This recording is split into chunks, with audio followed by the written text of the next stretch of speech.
Estamos iniciando o nosso segundo bloco do Frente a Frente, desse Frente a Frente de hoje, conversando com a educadora Fátima Turano. Fátima, nós estávamos conversando, você estava falando sobre suas origens em Dolabella e que sua formação nessa área de educação veio através de sua mãe, que era professora. Seu pai, quando veio da Itália, o que ele fazia na Itália? Qual região que ele veio lá da Itália? Ele veio de uma cidade próxima de Nápoles, Santa Rosa da Désia. Você já foi lá conhecer a sua origem? Já fui. E então ele era construtor. Então ele foi para Engenheiro Dolabella. Ele foi na época assim, ele era como se fosse assim, não sei se é o nome engenheiro, mas era o responsável pelas obras. E ele construiu lá, a princípio, por exemplo, onde o Dr. José Maria de Alckmin comprou, se chamava Sítio. No Sítio, eu conheço lá. Ele fez aquela casa do Sítio. Aquela casa do Sítio foi seu pai que fez? Foi. É a beleza de casa, viu? É a beleza de casa, né? O estilo europeu, né? Então, aí depois disso ele passou a gerenciar a empresa lá naquela região. Mas ele, depois de muito tempo, quando o próprio sistema mudou e acho que o Matarazzo faliu e começou assim a dispensar as pessoas, meu pai saiu da empresa, ele foi transferido para Amália, em São Paulo, que era a sede maior do Matarazzo, né? E foi aí que ele teve um infarto. Ele realmente não conviveu bem com essa transferência, porque eles tinham, hoje a gente analisando a situação que foi vivida lá, evidentemente que a empresa tinha que começar a mandar os chefes para algum lugar para poder fechar a indústria, né? E ele foi enviado para lá e não deu certo, ele teve um infarto e foi quando depois a gente veio para Montes Claros. Na verdade o Matarazzo vendeu a indústria. Vendeu, Depois do Matarazzo parece que teve 2 ou 3 donos, não deu certo, até que fecharam a usina. Exatamente. Na fabricação de açúcar. Eu vivi uma infância muito boa. E você veio para Montes Claros quando? Nós viemos para cá e eu tinha em torno de 6 anos, porque depois, quando meu pai faleceu, eu tinha 7 anos. E foi logo que a gente... E estudou aqui aonde? Eu estudei no Gonçalves Chaves. Gonçalves Chaves. Naquela época, quase todo mundo estudava estudava no Gonçalves Chaves, né? Nossa, o Gonçalves Chaves era a melhor escola da época, né? Eu sei que depois disso, foi que eu fui quando saí naquela 4ª série, né? Que a gente fazia a 4ª série primária, eu fui para o colégio, foi quando começou então o Colégio Tiradentes em Montes Claros. Aí eu fiz a 5ª e a 6ª série no Colégio Tiradentes. E depois eu fui para a escola normal. Fiz na escola normal, fiz 7ª e 8ª série. Fui colega de Márcia Sá, Dona Quita foi minha professora, Dona Ivone. Então, os professores bons, como diz você. Eu tenho uma lembrança muito boa da escola normal, que eu estudei também na escola normal, mas na escola velha, escola normal velha. Eu tive professores excepcionais ali, viu? Eu não consigo me esquecer do professor de português, o professor Zé Márcio de Aguiar. Não sei se você vai conhecer. Lembro muito, Zé Márcio. Ele deu aula para mim também no científico, lá na escola. Eu aprendi a gostar muito de literatura com ele, viu? Ele estimulava muito os alunos dele a gostar de literatura. Ele sabe onde você lembra onde ele morava? Ele morava ali perto da Praça Coronel Ribeiro, em frente num predinho, em frente ao Hotel São José. Eu lembro demais. Eu lembro que eu fui. Eu falo, naquela época os professores do ensino público eram muito bons. Muito bons, muito bons. E tinha essa vantagem, estimular o aluno a gostar de estudar. Agora a gente tem que analisar porque na mesma proporção, eram poucos que chegavam também com condições de estudar, né? Então, assim, a grande maioria não tinha acesso à escola. Então, houve uma mudança.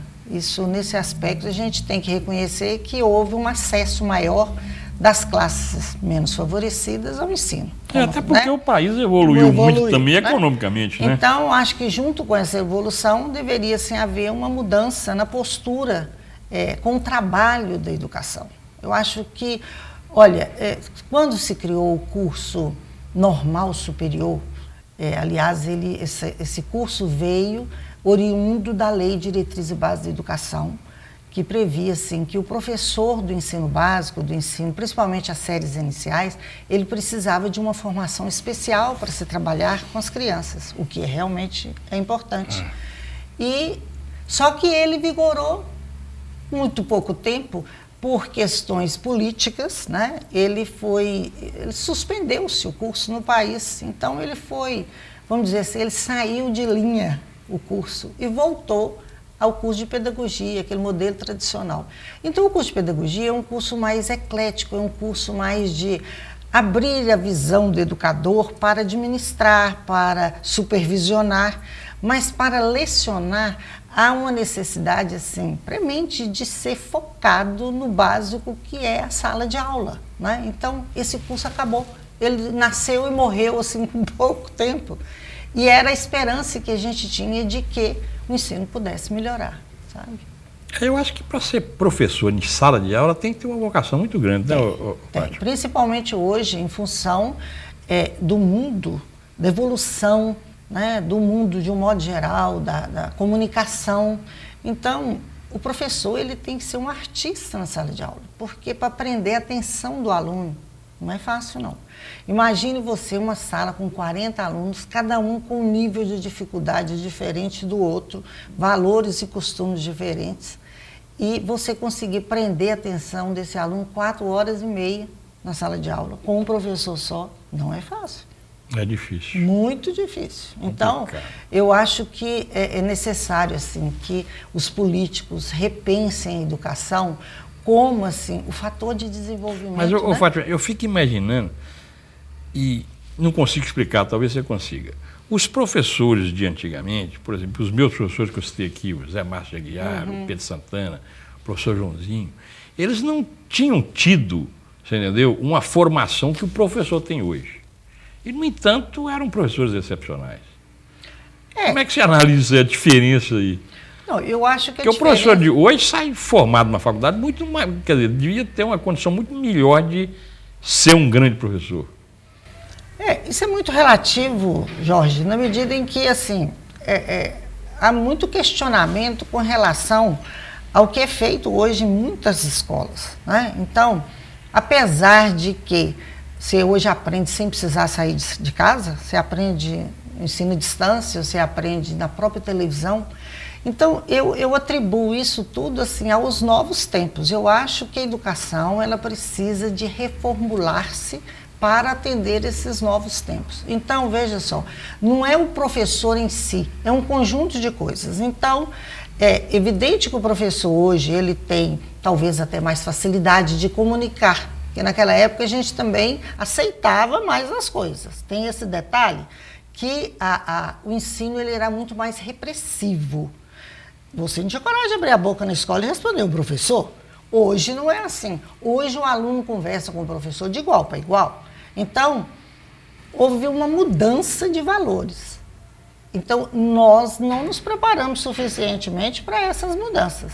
Na medida em que, se antes o aluno não tinha o direito de falar nada, ele chegava em casa assim, ele entrava mudo e saía calado. Tinha aluno que ninguém sabia que existia na sala de aula. Hoje isso não acontece porque o aluno fala, a própria televisão fala muito sobre a presença do aluno, a maneira dele se comportar, de ser ele mesmo, de falar, de reivindicar. Então, eles falam, eles brigam, eles discutem, só que ultrapassou esse limite de respeito, sabe? Então, assim, tem escola, por exemplo, que o professor sofre agressão, então já mudou o rumo do trabalho. Então, eu acho que está precisando assim, de um olhar, mas um olhar sério para a educação, no sentido de que ela é a propulsora, ela que leva ao desenvolvimento do país. Enquanto não se enxergar a educação nessa perspectiva, ela não vai crescer na medida que tem que ser. Porque não adianta você fazer paliativos, tipo assim, fazer de conta que está fazendo, criar um modelo na lei e a realidade ser outra. Porque o resultado está aí nas provas, você está vendo o resultado. Você acabou de me dizer que não é só o aluno carente, o aluno da classe melhor, né, mais favorecida, também não se saiu bem. Então, o que leva a crer que é um modelo político. O problema é o modelo da educação que está errado, né? Uhum. Exatamente. Nós vamos para o nosso último intervalo comercial e voltamos logo em seguida para continuar conversando com a educadora Fátima Turano sobre educação, obviamente. Espera um instantinho.